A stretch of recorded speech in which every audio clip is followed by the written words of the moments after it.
You won't believe what happens next. A Saturday in San Antonio. That sun too sharp, bouncing off windshields, searing your skin through sunglasses. The kind of afternoon when people drift slow, folding into the rhythm of weekend. Cafe chairs scraped across sidewalks, music leaking out of open doors, laughter dancing through warm air. Houston Street hums with life, tourists and locals weaving past each other, coffees in hand, leisurely steps, no alarms, no urgency, just the city breathing gentle, golden. And then everything stops. A black and white cruiser squeals into view, tires cracking on pavement, lights flashing, red and blue, slicing through day. The sound cuts through the hum like a slap. Voices hush, the street goes taut. Pedestrians freeze, turning toward the sudden presence. A man unlocking a black Lexus at the curb pauses, key halfway indoor. He's mid-40s, tall, dark suit, catching sun, hair lined with grey at the temples. Hands disciplined, demeanor calm. This is Darius Caldwell. He steps out of a cafe, coffee lingered in hand, eyes clear. Doesn't expect trouble, but an officer steps from the cruiser, heavy-booted, face set. Authority in every line of his jaw, steps measured but accusatory. He calls out, "Sir, hold up a second. I'm going to need to talk to you." Darius turns, brows lifted, polite. "Is there a problem, officer?" He doesn't know what's coming. The street tilts into something else. Curiosity, suspicion, tension. The officer doesn't respond right away. He circles the car, scans inside, checks license plate, registration. Routine stop. Doesn't feel like it. Darius tucks hands partly behind his back, posture relaxed, voice low. People around drift closer, phones half in hands. There's that itch in the air. What's going on? Finally, the officer speaks with a hint of impatience. "You fit the description." Darius nods, tilts his head, calm as water. "Could you tell me what description that is?" The question holds quiet, merciful, but the officer turns away to the passenger side door, finds it locked, looks back. "Unlock it." The words come harder now. Darius exhales, folds his hands to his side. "On what grounds, officer?" he asks, soft but firm. The crowd swells in tension. Some cross arms, others step forward, just to see. Someone mutters, "He wasn't even driving." A whisper spreads. Darius pokes at the lock fob. The car clicks open. People shift. Phones raise. The air tastes like accusation. The officer leans in, bends toward back seat. Fingers probe under the back seat cushion. Rummage, longer than seems right. A bag of something small, plastic, powdery emerges. Heartbeats in the crowd skip. Gasps, murmurs. "He planted that. Saw it just now." The officer lifts the bag as proof, like a trophy, all eyes on it. Darius stands, hands visible, voice even. "Are you finished?" Calm, steady, no panic. But people around him are near shaking. Phones zoom in, eyes wide. The officer steps forward. "You're under arrest for possession of narcotics." The words crack the moment open. Shouts erupt from the crowd. "We saw you plant that," someone cries. "He walked out of a coffee shop." Another yells. The noise reverberates down the block. Darius holds his posture. Doesn't lash out, just looks the officer in the eyes. "Officer, I suggest you think carefully about your next move." The officer smirks. For him, this feels like control. He likes this stage, but the people, strangers, bystanders, are witnesses now. The balance starts to shift. This becomes bigger than one man. The crowd leans in. A woman steps forward, phone aimed. "What's your badge number?" she demands. The officer ignores her, ordering Darius to place his hands behind his back. "Turn around." Darius remains calm. My name is Darius Caldwell, he says, voice carrying. The officer tries to reel him in. Save the lecture, hands behind your back. But now, the voice of the crowd rises alongside him. They repeat, you planted it. Cameras saw this incident. Darius doesn't back down, his voice still firm. You just committed a felony on camera, in front of witnesses. Nobody near him moves. Everyone is watching. Someone shouts back at the officer. He snarls. Step back, ma'am. The woman holds her ground. The phones don't lower. The accusation boomerangs. The officer is under scrutiny. The public eye is unavoidable, but he holds the bag tight, his chest puffed. Then Darius places his voice slightly above the chaos. Officer, my name is Darius Caldwell, Director of the Federal Bureau of Investigation. The words land like a bomb. Shock ricochets, silence threatens, gasps break across faces. Director of the FBI, someone breathes, others shout for confirmation. The officer blinks, taken off guard. His smirk flickers. No more bluster. Some in the crowd start putting pieces together. News headlines, pictures, the familiar face.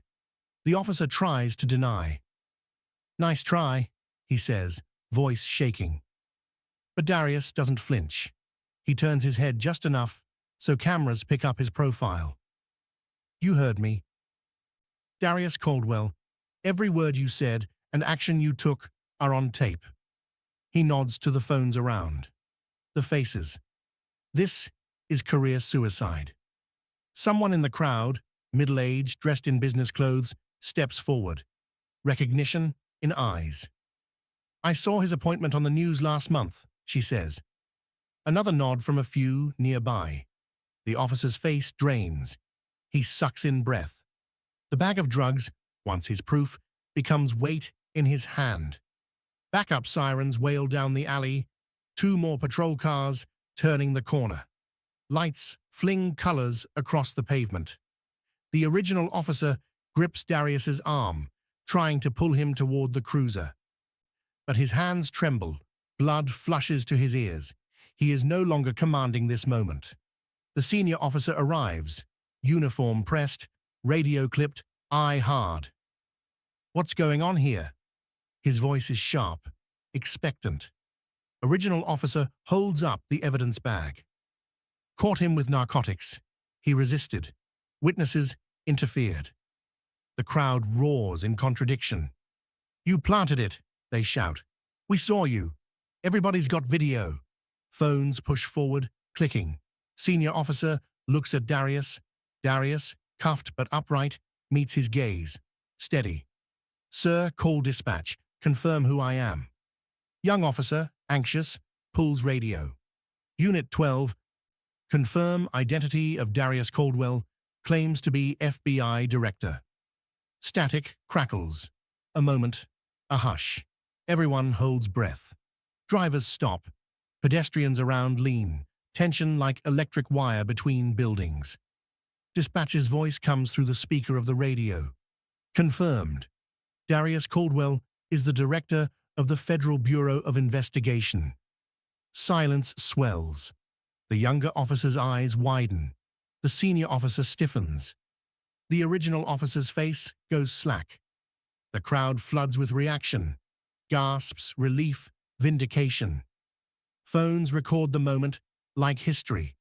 Sir, we need to get those off you, says someone. Senior officer or young, doesn't matter. They move to unlock the cuffs. Metal drops.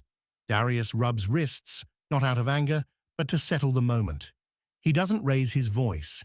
He doesn't shout victory. He simply stands, dignity uncracked. He steps toward the officer who planted the drugs. His words are measured, firm. You thought you had power over me, but power without truth is nothing. You've just put your badge on the line, and you don't even realize how far it will fall. Silence again. Doom in the air for the man who thought himself above reproach. The crowd shifts. Every face turn toward him. Phones zoom in, eyebrows knit, disbelief turning into rage or maybe shame. Senior officer takes the bag from the original cop. He inspects it without touching too much. The crowd's murmur climbs, shouts, "Resign! Lock him up! Justice!" The officer who planted it trembles, sweat pearled on his brow. He wants to speak, but mouth opens, nothing emerges. He is exposed. Darius turns to the crowd, his voice calm but strong. Accountability isn't optional. It's the foundation of trust. And when people like you betray it, you don't just stain a badge, you stain every honest officer who wears one. Claps, cheers. Some cry, some nod, some record. A wave of understanding washes over the gathering, this moment bigger than any single person. Through the noise, through the phones, through the adrenaline, he doesn't seek revenge, he seeks truth. He seeks something deep, the knowledge that when injustice is public, it loses its power. He steps back, shoulders squared, eyes scanning faces. The weight of the sun forgotten, the glare irrelevant. The title doesn't matter, Darius says, voice full of something raw. Any man or woman, any neighbor, any child, deserves dignity. And no officer, no matter the badge, has a right to take that away. Applause. Some tears. Someone whispers, "Thank God." Another says, "That's what I've been afraid to say." The crowd, once spectators, now participants. The street turned courtroom. The phones turned witness. The senior officer glances around at the crowd, faces bright with camera lights, furious, hopeful. He swallows. His tone changes. "We will conduct a full investigation," he says, trying for calm, for control. But the edge of dread is there. He keeps separating distance between himself and the original officer. The crowd keeps shouting, "Badge number! Justice! We saw it! Lock him up!" "You're done?" Darius nods, voice even. Let today be a reminder. Abuse of power can only thrive in silence. When you raise your voice, when you do not look away, when you record, when you refuse to accept what's wrong, you take away the shield corruption hides behind. Cameras click, faces wet with sweat, or tears, or both. People hugging, holding hands, standing proud.